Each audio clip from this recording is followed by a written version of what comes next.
You're listening to the Comic Crusaders podcast. I am your host, Al Mega, CEO of Comic Crusaders and Undercover Capes. In this show, I'm sitting down with creators from all walks of life to talk about inspiration, process, the lessons they've learned, and a whole lot more.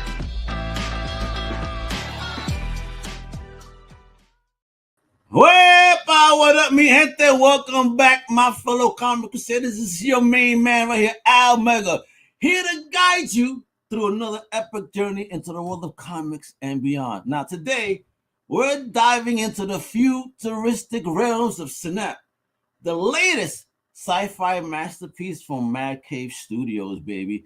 And we're honored to have with us its visionary creator and writer, Long Island Zone, baby, the big boss himself, Mr. Chris Moses, baby. Woo! Oh, damn. That's like a WWE entrance. All right, man, you ready to get your belt, baby? You ready to claim it? Bro? Yes, sir. You already know. Let's go. So welcome to the show. Listen, man, we come through with that New York energy. You know what it is, man. So again, thank you for joining. A big shout out to DHPR, Don't Hide PR, yo, Melissa, for hooking up this interview. Yo, we got some stuff going on here. You got this fire book. Yes, I got a PowerPoint, folks. You're gonna see the beauty of this book in a moment, because it also debuts an artist as well. So we're gonna learn all about this, all right? So Chris, I mean, you're considered a big boss of Kickstarter and all. So you know, we're gonna learn all about that too. So all right, so I say you from Long Island, like where in Long Island? What township, if you will? I'm in Nassau, you know. I'm in I grew up in Jericho. Okay. Yeah, so you know, that sort of area. All right. So, and what was the first thing in all of pop culture that you first found and absolutely fell in love with?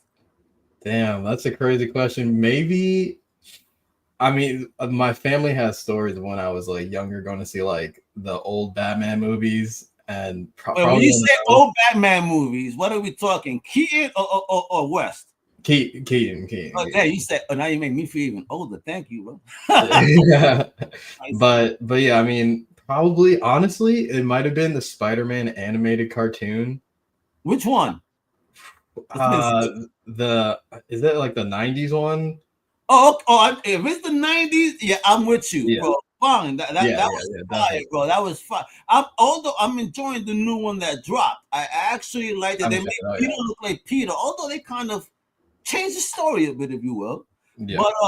But again, it's a nice new way maybe to reintroduce Spidey. Whatever. But I love that series. I know.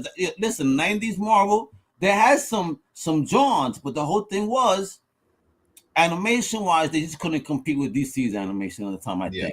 And the style of it, you know, and also the storytelling. DC's animated universe was more cohesive, if you will. 100%. But now, I mean, Marvel's definitely picking it up. Yeah. We used to say, "Oh, Marvel got them on movies, but DC still got animation." You know what? After seeing what I saw and what's been coming out lately in the animated universe, Marvel's about to fucking get the triple crown here on entertainment, baby. What's going on? Yeah, definitely. Imagine they had I don't know if you've been playing Marvel Rivals, but the animation in that is crazy. I don't want. Listen. Please don't give me another addiction, bro.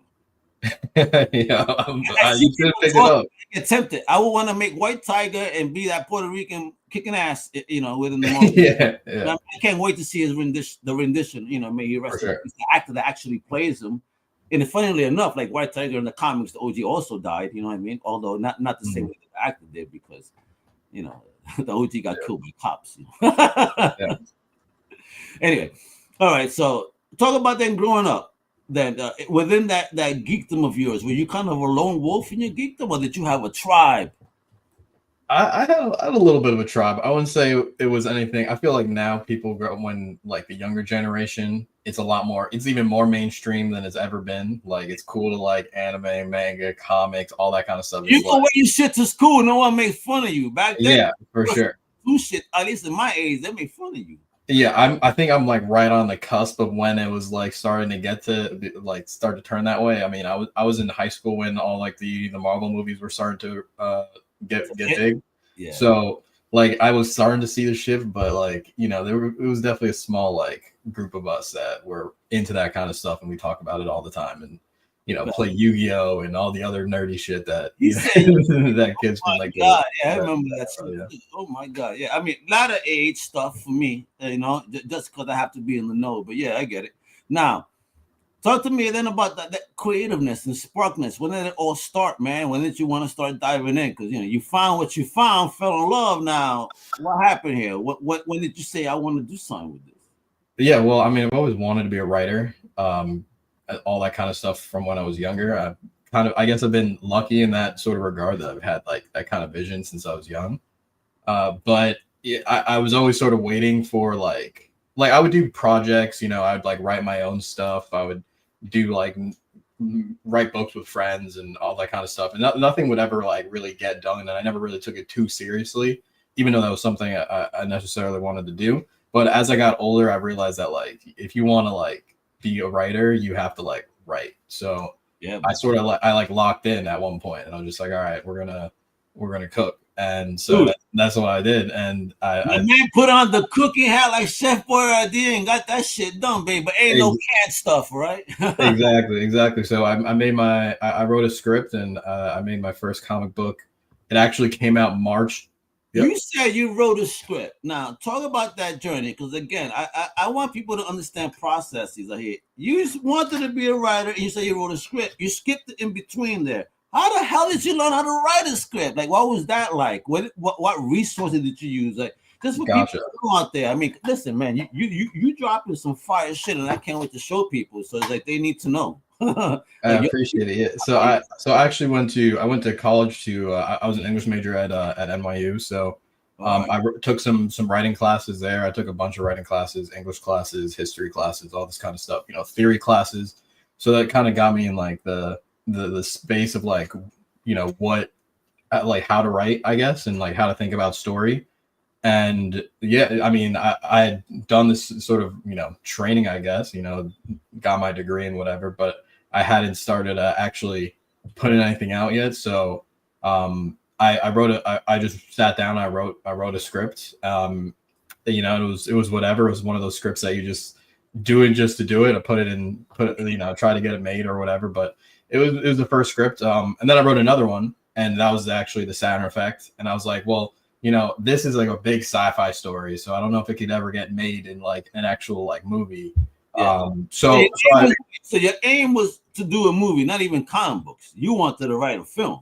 Well, I was just writing just to write, and that was like what I had my most like, I guess, formal training in. I guess was like writing, TV scripts, movie scripts, and so that was just like how it came out. But I decided to take the Saturn Effect script. I adapted it into a graphic novel format, and we put out some issues online. And the first one came out March 2020. It was pretty interesting timing. It was literally right as COVID hit. Veteran, baby, look at you. Wait a minute. So you said you put this out. How did you even build a team? How did you know how to build a team? How did you even know how you wanted your book to look? I mean, what was that journey like in building? I just did it. I honestly just did it. I didn't really have much guidance in that sort of regard. I kind of just was like, okay, I have the script, and now I just need to find somebody to draw it, somebody to put colors on it, somebody to letter it. And then at that point, I was just putting it online for free. So I wasn't even really thinking about printing anything. Wow.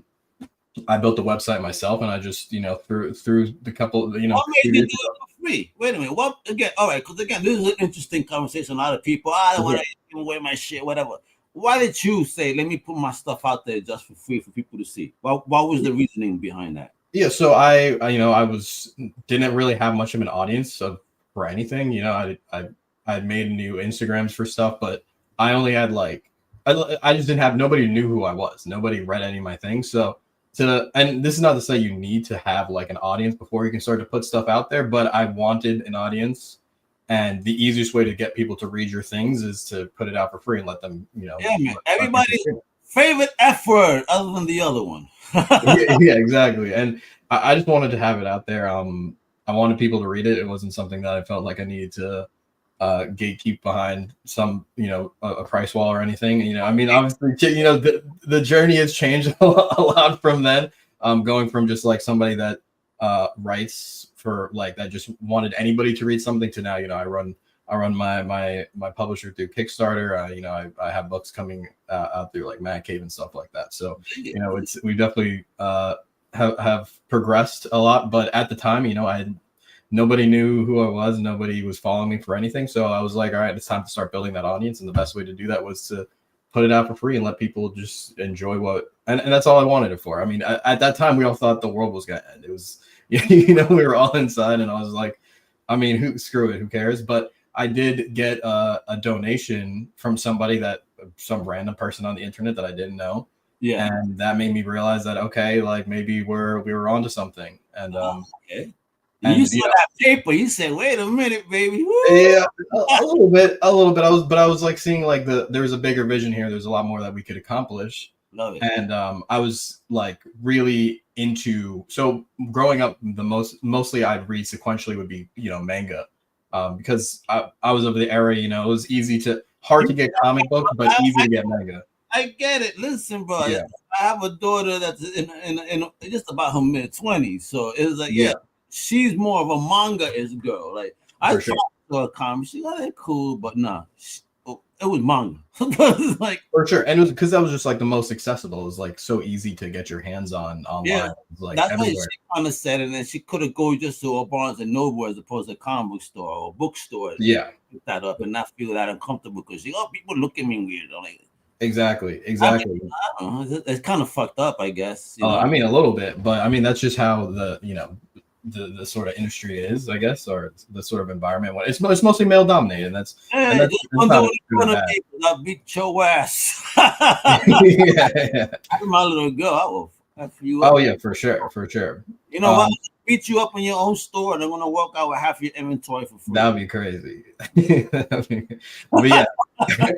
So yeah, I just wanted people to see it, so I put it up online for free, and you know, people read it, and then I decided I had really started to fall in love with just like writing comics and like really studying them and like being in it and like discovering the stuff that I had missed. You know, I read a little bit as I was growing, like in my teenage years, but like I missed a lot. So going back to and then discovering like comics is more than Marvel and DC. You know, there's a bunch of indie stuff. Yeah, maybe like, other stuff that like really was like mind blowing stuff. Like reading like Mark Miller stuff that wasn't like the Marvel stuff. Like reading like I don't know stuff like Black Sad, like all that kind of stuff was like my brain was like exploding. Like this stuff is amazing. And so yeah, I was just started. Jesus, if you haven't, I always tell people that if you have not read Punk Rock Jesus by Sean G. Murphy, please read that. Right. That one will fuck you up too. I love that book. For sure. But yes, so yeah, I've just been so since then I put up a book. So I made a spin-off of the Sound Effect called the Sound Effect Alpha, and I put it up on Kickstarter in December of 2020, and been doing it ever since. I did 4 or 5 issues of that before I launched anything else on Kickstarter. Wow. And that was from 21 to maybe 22, 2021, 2022. What was it about Kickstarter that attracted you as a creator, though? I mean, what did you find about that particular platform that you said, okay, this could be a great place for what I'm about to do? And did Red Sea come, during Kickstarter, before Kickstarter, or after Kickstarter? Yeah, so I found Kickstarter because, I mean, people were just running them, all throughout COVID, people were running them. And I'd seen people running them. Like I started, connecting with a lot of different accounts and seeing people doing this stuff. I was realizing like, okay, this is a platform where comics are welcomed and they have a thriving ecosystem. Like there's a great algorithm. There's a bunch of people and customers and people that want to help you succeed. And then also at this point, there was like there was a huge community push around all Kickstarters that were going on. Like everyone would rally around somebody. So it was like it was awesome, So I was like, how could I miss this opportunity to put something up there and just see how it goes? And so yeah, that's why I started doing Kickstarters. And Red Sea actually came after I started doing Kickstarters. It was I didn't have a publishing my own thing. I was just putting the stuff out. But by the time I did my second Kickstarter, we had officially made the Red Sea Comics, had the logo, have everything ready, the website. So Kickstarter predates it by a little bit, but the vision and the sort of what I was starting to do and build was formulating before then. Excellent, man. So building that journey from then till now, I mean, how has that journey treated you thus far? And what was the biggest lessons that you have brought in to this fantastic new project picked up by Mad Cave? I mean, the floor is yours, Poppy. Talk, preach. Yeah, I mean, it's pretty crazy. I mean, I've learned a lot on this journey. It's been Kickstarter's been amazing. They've treated me super well, and the journey's been. I mean, we've been doing this for about 5 years now. It's been a long time, but it's going well, and we're still building, we're still growing, and I have big dreams. I have a lot of things that I want to get done and get to, and we're well on the way there. And it's been great. I love all the backers; they're amazing. I mean, we've had thousands of people back us on Kickstarter, and I'm very appreciative of all of them, all of their patience, and all of their support when I go live. So yeah, it's been amazing, and I learned so much. Like, but a lot of it's just learning from doing. You kind of just have to get in there and just do it, and just the only way. There is no try, there is only do, and that is in fact a fact. Yeah, exactly, and you just got to keep going. There's no listen, in my circle, so many people say, "Oh, I'm trying to do this." I'm like, well, if I see videos of you, you're not trying, you're doing, right? For sure. So language, manifest those words. Don't be throwing no shit out there like that. You're doing 100%. You just gotta get in there, and you just gotta keep on going. And there's really no stop. There's no brake pedal. You just gotta keep giving it a gas, and absolutely outdoing yourself. So yeah, outdoing yourself is right, baby, because you brought this baby to the world right here, bro, through Mad Cave Studios, man. And before I start clicking forward and showing off some pages from the first one, and then issue 2, which dropped last week, folks. All right, go to your local comic shop. If they still have copies, that is. You know what I mean? Otherwise, you could check out Mad Cave Studios if they still have copies, that is.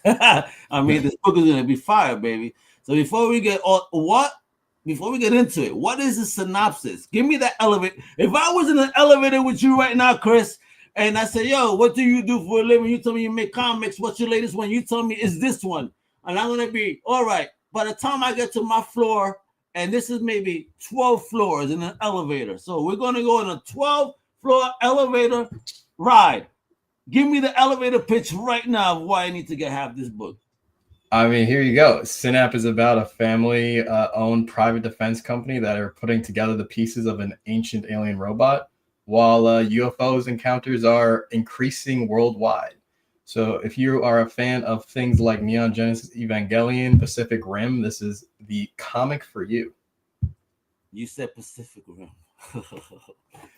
I love that. Listen, I grew up, my first loves outside of course comics was robots, and and in my first early wee lad years, I was in Puerto Rico, and grandma shut me up. Used to put up Messenger Z, you know what I mean? Messenger Z.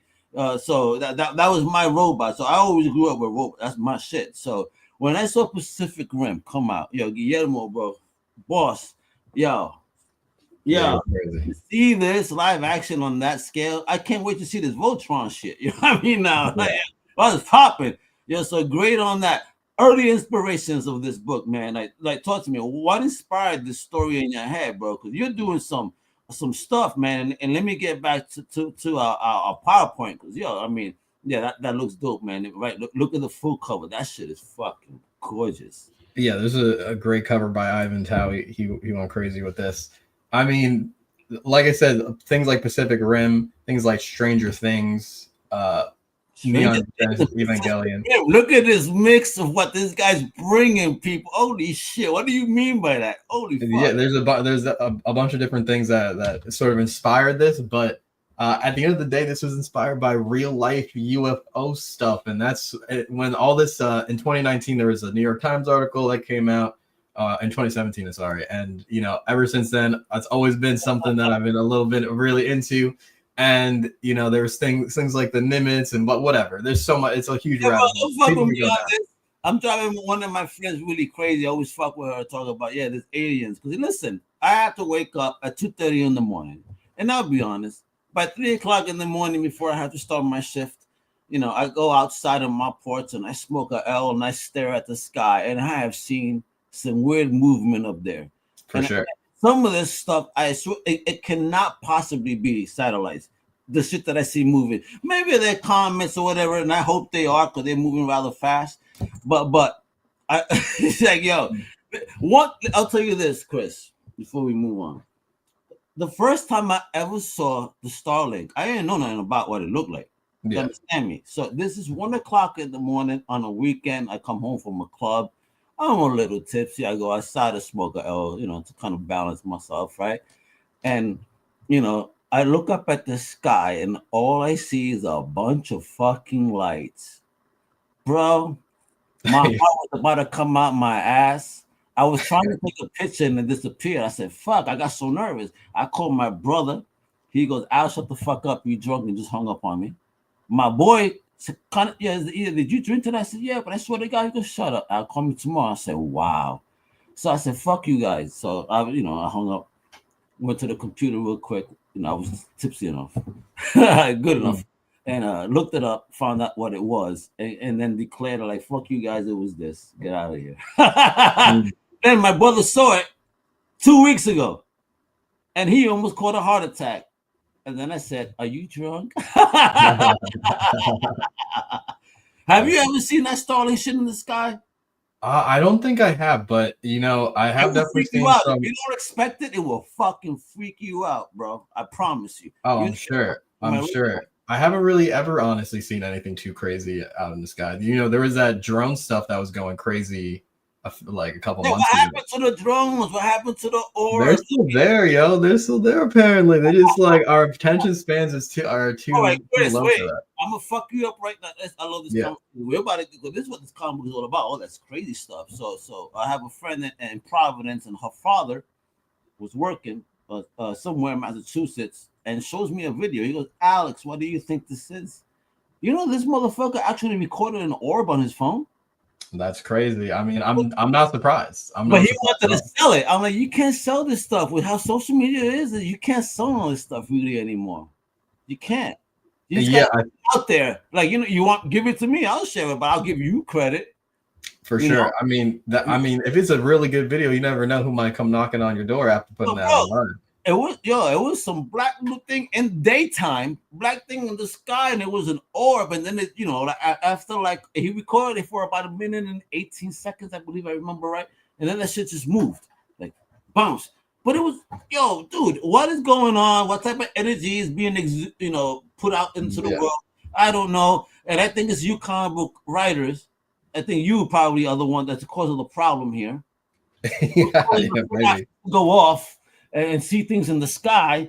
So again, that covers fine. And look at this other baby, but look at the side of that. So talk about the concept behind how the piloting, because again, if you say this is specific rim, obviously they need pilots then, right? So I'm assuming, right? Right. So how does your piloting system work? How did you build all this? So the SYNAP is all about this company, obviously, and they're developing these people with psychic abilities that can connect to this machine, and they connect to the machine through this thing called the axon connection, which is this mental space that all these people called drivers are able to access. And the drivers are, people that join the program around when they're a teenager, and they usually stay in there for about 10 years because they believe that your psychic abilities are only sort of available at its strongest from when you're about, in your early, when you're young to about 25 or whatever. So this is a continuing sort of cycle of drivers. And so the story is about Angeline, who's the 7th driver, who's aged out and is actually, retired from that program, but still works for SYNAP. And her younger sibling, Shiloh, who is just starting their first they're just starting their journey as a driver and sort of learning the ropes and to be able to pilot the giant robot that we see on the cover. Let me ask, because based on this image, are they inside that robot or are they kind of outside of the robot? So in this image, this is Shiloh, and they're in a deprivation tank, so that they can get into the space, into the mental space, because they're just learning. This is their first day, so they're just learning how to use these psychic abilities. They don't really know what's going on, and then you see on this page, when they start to enter the psychic space, they see somebody there that they weren't expecting. Oh shit! Don't fuck with me. I tried to meditate once. It's not for me, because I felt something that I don't think I should have felt. Oh yeah.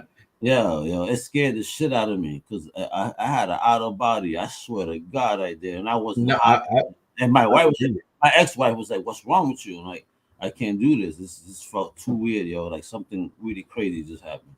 No, I believe you. And so, like I said, this story is based off of a lot of stuff that may or may not be real in real life. And so we've seen things like the government at one point was doing research on things like remote viewing, that and the paranormal and all that shit. All that kind of stuff. So they were doing research and all that kind of stuff. So I think some people may have more sort of latent abilities to something. There may be things. There may be. Listen, in this world, who knows? The way the world is going, manifestation, all these stories out there, in the way that people are changing, you never know if something could be. Because we are energy, right? How else can you be in here? We are energy. Energy drives us, right? So it's something about energy that we don't know how to use just yet. Love it, bro. Let's make a comic book, man. Look at this. What the fuck is this, bro? What's popping here, man? This is scary as fuck, bro.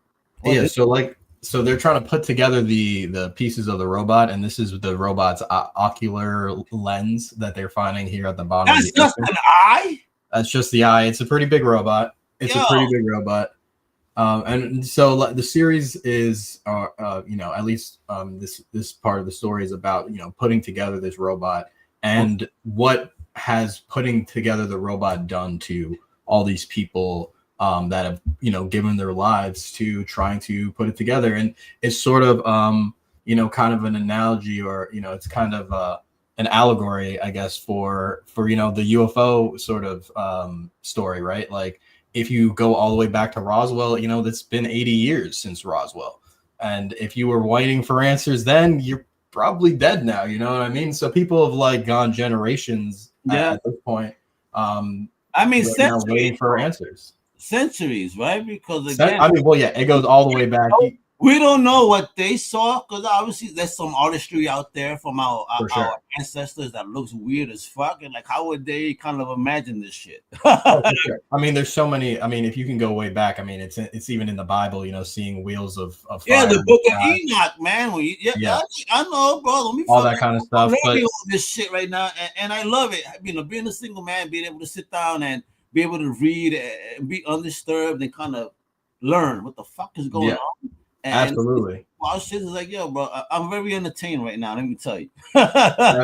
Absolutely. So yeah, I mean, this stuff has been going on forever. I mean, the Nuremberg lights, all that kind of stuff. Yeah. Yeah, but talk about this, man, because issue 2, baby, issue numero 2 has just dropped. Listen, it's on the shelves right now. Listen, number 1, if you're lucky to get it in your local comic shop, please ask. All right, put this on your pull list. You're gonna be loving. I mean, look at this cover too. I mean, that robot does look fucking sick, bro. Yeah, another great cover, and I mean, this is an awesome issue.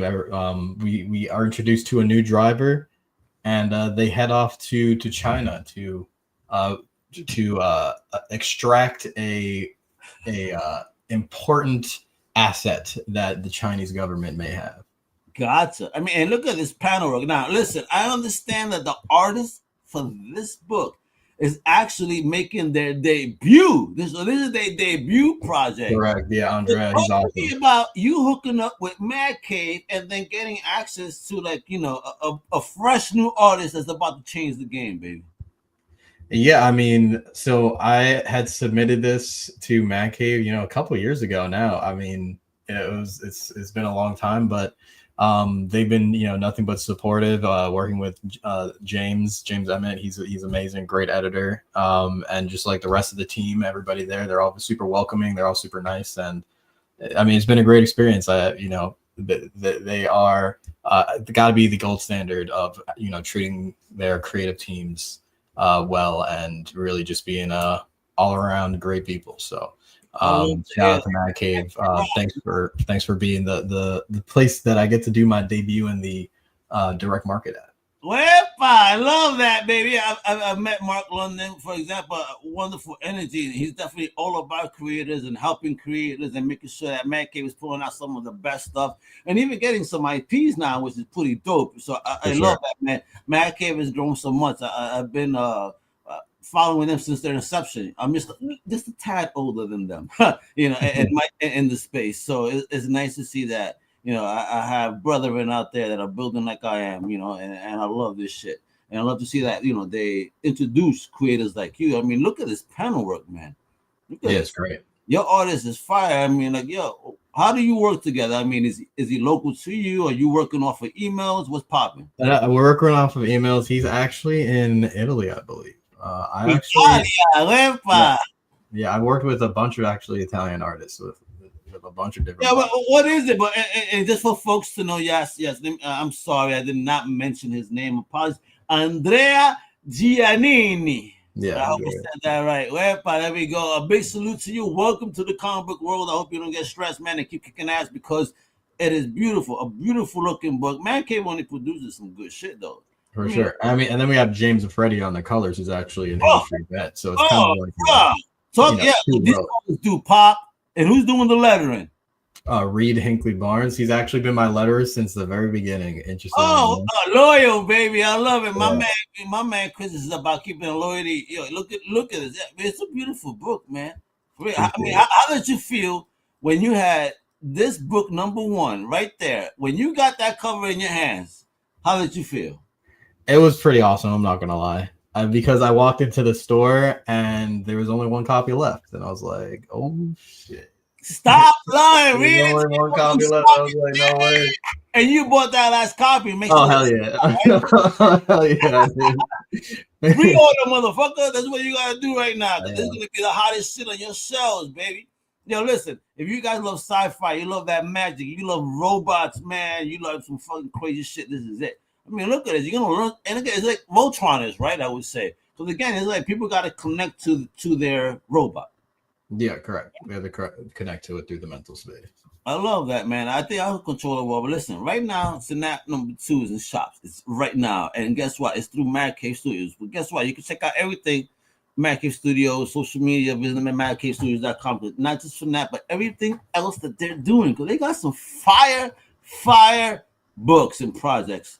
Now, Chris, we need to start talking about like appearances, bro. You know, people want to get them autographs so they could get them things slabbed and make sure when they make a movie about this. Like, what are you making any plans for convention appearances this year? What's popping?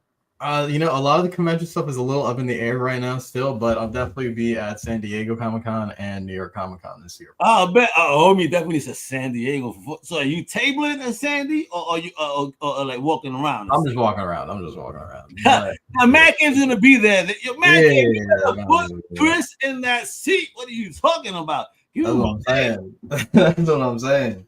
Yeah, give him a day. Cause listen, man, who doesn't love magic and robots and sci-fi and all? Listen, you mixing some shit here. This is stuff we need, bro. Yeah, there's a lot. I mean, there's a lot in there. That's for sure.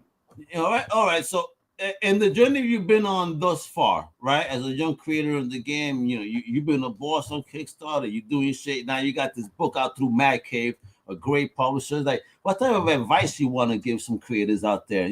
Also trying to step into the game right now. Listen, you're 5 years in, you're a veteran already, bro. Salute, Poppy. Salute. I'm a vet. I mean, at one point, they were calling me and my boys the new kids on the block. I'm like, we're definitely not anymore. Can you dance like that? Yeah, at one point we were just starting out, and I guess now we got some years in it. So, yeah, for advice, I guess if you haven't ever made a comic book before, just goddamn do it. Just fucking. Start talking to artists. Find some money to hire them if you're a writer. I mean, if you're an artist and you want to find some writer to collaborate with, and just get it out there. I mean, you only need a few pages to put it up on Kickstarter. Get an awesome cover. Get maybe a sick variant. Make sure it looks nice. Have a great idea. Study the best people on Kickstarter. People like Pat Shand. Shout out to Pat Shand. People like bro, what a great shot. Yeah, my homie is a boss. Again, with comic, we're seeing him rise up too, and how he navigates. Yeah, yo, listen, yeah. No, Pat's my dude. I'm actually part of this team Space Between. I'm a story editor at Space Between Comics. Really? There we go. We co-write a series called Death Goddess of Cthulhu. We co-write Dark Veil together. So we write it together. He's awesome. He's amazing. But if you want to be, even a fraction of his success on Kickstarter, all you got to do is make sure you study what he's doing and creators like him. There's a bunch of other, great New York creators like Comic Uno, Cat, and Phil Falco. They're great with their stuff. There's places like Bad Bug Comics. These are just like people on Kickstarter that are doing it, and they're showing you that you can be successful. Putting out your own ideas and just making books. So study those people. Put stuff up and just do it again and again and again, and just build your audience and build yourself up, build your publishing company. Wepa, that's right. Give yourself the wepa. Make sure you get your shit out there. So let me ask you something. Getting into a little bit of industry news before we go, right? And I also want to kind of debut a song too, and then I'm gonna get your opinion on it. A different song than the one you heard. Okay. Actually, no, I think I'm gonna put that one. No one's heard that one. Actually, and then we talk about it. But the recent things happening in the industry, like Diamond, right, going into bankruptcy, and now apparently they might not even be able to come back from what's been popping. Now, as an independent creator, I know you've been on Kickstarter, but now you're with a publisher, and I know Man Cave exclusive deal with Lunar recently, which is dope. Mm-hmm. But do you worry about how the market goes when you see like a giant like Diamond just fucking fold? So, I mean, when it comes to Diamond, I think the writing has been on the wall for Diamond for a long time. If you talk to, your local comic book shop, they'll tell you that Diamond is always late and all the time, and they're late with everything. If you talk to some of the publishers, they'll tell you that they've been late with payments, that kind of stuff. And they've had the market sort of cornered forever, and they never really sort of did anything with it. They had this monopoly, and now that it's other players are starting to get in there, and after COVID and all that kind of stuff, it's been difficult for them to be able to keep up. And do I worry? I think everybody worries about the health of making comic books and making money off of them. I mean, of course, like how could you not? But I think people are always going to want entertainment, and people are always going to want great entertainment that people put their blood, sweat, and tears into, and people have been like that since the dawn of time. So I think when it comes to that, I mean, that's why you have to build your audience and make sure people are coming for you and the things in your mind and the things that you're in your vision and the things that you're creating. And hopefully, when things like big players like Diamond go under, they won't really affect you too much, because you have that support that supports you and your vision, and they want to see you succeed and see you put out more stuff so that they can continue to enjoy your work. So I mean, it's definitely a little, it definitely sucks to see them go under, and it sucks to hear that they're probably, they may not recover. But I think comics have been around for a long time as well, and I don't think they're going anywhere. I don't think they're going anywhere, but I think we're starting to see a shift, right? And I think, and it's for the positive, I think, because again, allowing more in the game, allowing more access is always a good thing. More distribution is a good thing, definitely, and of course, with less abuse, definitely, because creators have been getting raped for a long time, and hopefully there's a more fair share of the bargain here. Now, I do have one more question for you, but I want to do in a podcast though, like finally, I want to debut a music song. I know y'all do, everybody, y'all ladies, y'all not used to me doing no stuff like this, but check it out. I actually been making some music, so I actually kind of made a theme song for myself. So before we go in the final question, I'm gonna play this track. Let me know what y'all think, especially you, Chris. Let me know what you think, homie.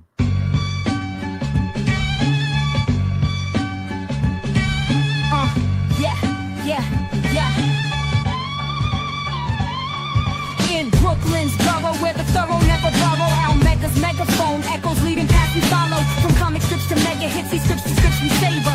Navigating narratives, the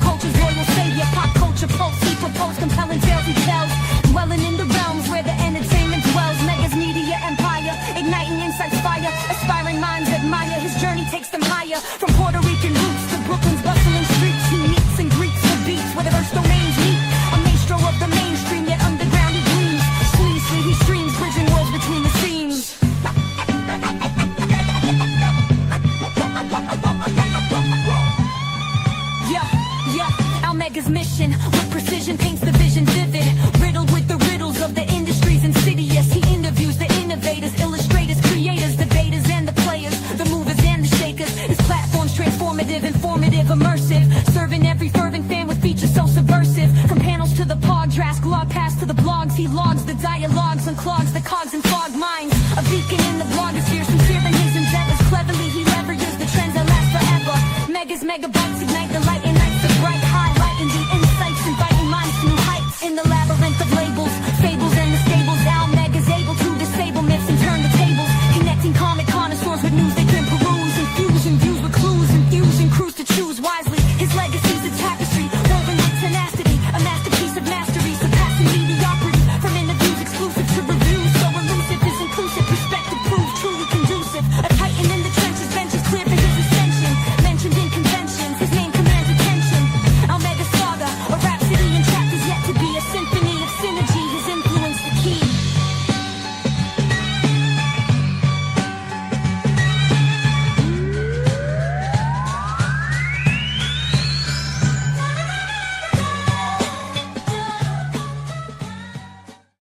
Well, talk about having some theme music, baby. That's what we do. So what you think, Chris? What you think? I've been fucking around with music, and I wrote that, and I'm gonna call her Crusader #2 right now. You know, she don't want to be known. What you think? I know that was fire. That was fire. Thank you. I'm trying to change the game here because we geeks, we can rock out too, and then do everything and anything. So don't you worry. I got some other shit for you. I can't wait. Every podcast, I think I'm gonna introduce some new music. But now, like, bro, how many issues we going with SYNAP? That's what we need to know right now. I want to make sure that I got my budget saved on the side and make sure we get all these issues. Or what we doing here? Right now we got 5, but if you want to see more, make sure you head out to your LCS. Hey, SYNAP, you know, make sure, because you know it's more important. It's I mean, every sale is important, but it's super important for 2, 3, 4, and 5 to do great also. So head out to your local store, go grab it, go pre-order it, tell them to hook it up, and grab 2 copies. Get both copies, get every variant copy, because exactly. he's making his rounds at cons. So don't you worry. And I know Mad Cave will see them at the table. Don't be fucking up Mad Cave. Come on, bro. Come on. There's the fire book, and by the time New York Comic Con come out, y'all probably gonna have the graphic novel out. I think by then. Yep. Right. Because right now you dropped issue 2. When's issue 3 dropping? Next month. There we go. So we're going on the monthly. So by the time New York Comic Con come out, that's just gonna be. Listen, man, okay, we need Chris Moses in the building. Rap in New York. You need New York in the building. Not just Mr. Wepa. All right, we gotta get it done. And then, listen, me, Hunter. This is what you gotta do. You want to show Chris some support? Just follow my man on X, baby, at the letter R, and that's Chris Moses. But I need you to follow. I only put one L there. Let me fix that. How embarrassing! Oh my god! You're good. Oh, bro, with one L, you ain't say nothing as you saw. You just laughed. I didn't even notice. I didn't notice, man. The whole time, that motherfucker can't even spell follow right. Follow Red Sea Comics. Yes, C as in the ocean, folks. SEA. Red Sea Comics everywhere, right? At Red Sea Comics is show the love to independent comic book creators, because these guys and gals are the future of comics. Let me tell you, right? My man is, Kickstarter legend, got onto Mad Cave with a debuting a new artist from Italy. What the fuck? I mean, those are legendary stories right there. See, the potential is there, folks. All you got to do is try. All right? No, not try. You got to do, baby. You heard? There we go. So just get it out there, do your stuff, and you see how my man is doing, brother. So again, thank you for your time, Chris. I appreciate the heck out of you talking about this beautiful book again. And let me add this to the list one more time. SYNAP #2 is in shops right now. And if you missed out on #1, how dare you? So make sure you go to comic shop, see if they have it, because I don't know. I'm telling you. And then you get #2 if they still have it again. Because this dropped last week, son. So you got to make it happen. But of course, please show some love to Mad Cave Studio, because they're an amazing publisher. You heard it from my man himself. Like they know how to treat creators, and I actually felt that from Mark. So that's great. And a big shout out to Mr. Gandhi. Don't hide PR, baby. You know what it is. All right. So the love. If you're a creator looking for some support and publicist, she's one of the best in the biz. That's what it is. So Chris, bro, you rock. All right. Mi gente, all my Crusaders tuning in. I see you. Thank you so much. Showing the love. Yeah, I wish y'all weren't shy. Just ask questions to people, like, cause you gotta pick homie's brain like this. All right, my man is a legend. He could have probably given you the next tip to make you a millionaire, but you just avoided it because you didn't ask that question. So please make sure to chime in next time. Subscribe, tune in to Comic Crusaders, turn on notifications. We're on every single platform: YouTube, X, Rumble, Facebook, whatever you want, Twitch. All right, we're there. This is me, Almega, Chris Moses. Hasta la próxima, baby. Wepa! Thank you for listening to the Comic Crusaders podcast. If you like the content, please subscribe and turn on notifications. Also, please visit ComicCrusaders.com and our extended podcast family over at UndercoverCapes.com. And also, make sure to download the Comic Crusaders app on the Google Play Store today.